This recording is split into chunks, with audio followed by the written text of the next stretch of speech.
Hi. I'm talking to Robert Shelburne, who's the chief economist for the Europe. What was it again, Robert?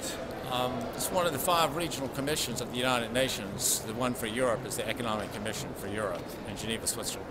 And you're the chief economist. And you've given a wonderful keynote presentation here about the economic recovery, etc., etc. Now, I'd like to just ask you 3 questions. The first one is you've mentioned, well, first of all, you mentioned the Great Recession as a term for what we've been going through. And secondly, you've conceptualized the recovery as being a square root recovery. Now, could you explain that in a little bit more detail? Just that we've experienced a very major downturn, the largest downturn since the Second World War. And although we've experienced since April a fairly quick initial rebound, it's likely that that rebound is going to slow down and kind of even out. And especially in advanced economies, it could really be, 2 years before we're back to where we were before the crisis, especially in terms of unemployment and so forth. So that there was a large drop. There's been a rebound, a partial rebound, and now from here on out, a much slower recovery. So we're looking at a recovery that's going to take longer, and it's going to be slower, and then it's going to get better. So we're going to get back to square one again, eventually. Sooner or later, of course. Yeah. Okay. Now, you mentioned also one of the bigger problems at the moment is the fact that cash is not as easily available for investment as it was, and that particularly affects the big infrastructure developments like like hotels and hotel groups, etc. Could you give me your opinion about that?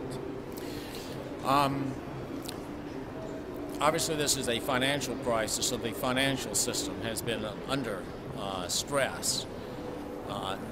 Initially, there was a concern about the solvency of that system. That seems to have been resolved now, but the current problem is that bank lending still seems to be dysfunctional.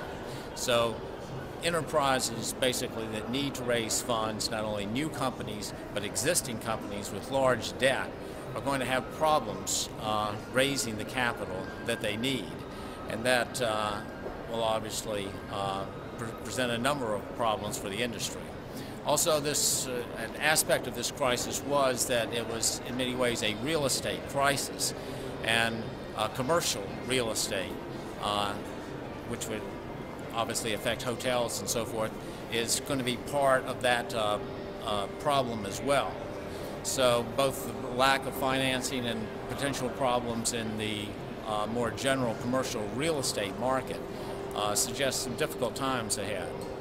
I'm sure there'll be difficult times ahead, but also there's opportunities, and you did mention a number of opportunities in your presentation. One of them was the fact that there is a growing middle class in the emerging economies. Could you talk about that a little bit more? All right. First of all, in other words, I think that some of the traditional customer base is likely to decline from the advanced economies because of the destruction in wealth. These people will not be able to travel as much as they want. But on the other hand, economic growth should recover quite well in the developing and emerging markets. And in those countries that are growing quite rapidly, there's a rapidly growing middle class. And they should become potential consumers for travel as well. And it's sort of the job of the tourism industry to ensure that this rapidly growing middle class actually become customers for international tourism. So it's not all doom and gloom?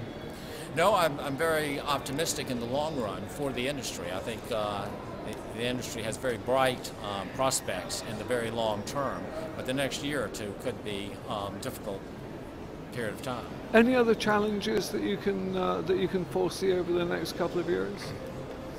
Well, the world faces major problems in addressing a number of things, such as climate change and so forth. And those issues, obviously, every industry has to determine how they are going to participate in as being part of the solution for that industry. So travel obviously it gets a lot of bad press in the sense of the carbon produced by air travel and so forth. So they're going to have to come up with a way to address those issues. So the biggest challenge is money availability, square root recovery, and the carbon issue. But at the end of the day, we're all optimists, I hope. I believe that summarizes it well, yes. Thank you very much indeed.